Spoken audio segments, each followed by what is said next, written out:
C'aveva una macchina così, con 7 marci sai picchi, faceva 180 all'ora, si arriccianato ripianura. C'aveva una macchina così, 4x4 CPC, ed era rossa di colore, ma per guidarla che dolore.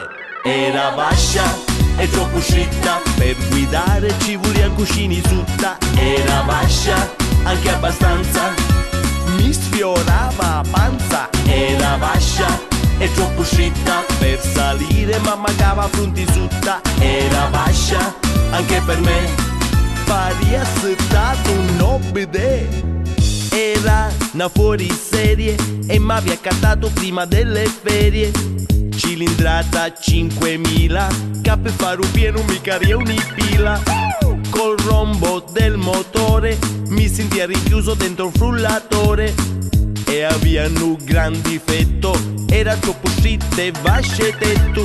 Con la strada cinefossa, ma mancava tutti l'ossa. Se faceva una gran frinata, un'asa diventava una patata. Se accianava un passeggero, non c'entrava per intero. Se faceva la retromarcia, dei pedoni andavo a caccia.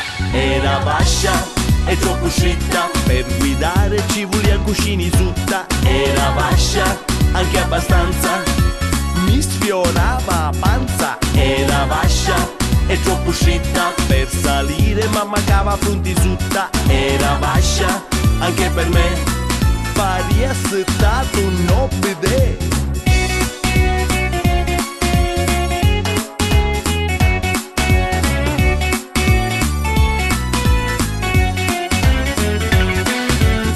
E che fatica per fare l'amore, ci rinunciavo dopo 2 ore. Non c'era verso né posizione né organizzazione. E mettiti ricca e l'anca testa sposta la rida.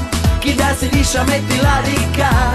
Attenta, quello è solo il cambio, non farlo scambio. E mettiti ricca e la tua testa sposta la rida, e la tua mano metti la ricca.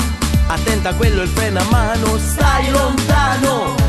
Era vascia e troppo scitta, per guidare ci voleva cuscini sutta. Era vascia anche abbastanza, mi sfiorava panza. Era vascia e troppo scitta, per salire ma mancava fronti sutta. Era vascia anche per me, faria stato un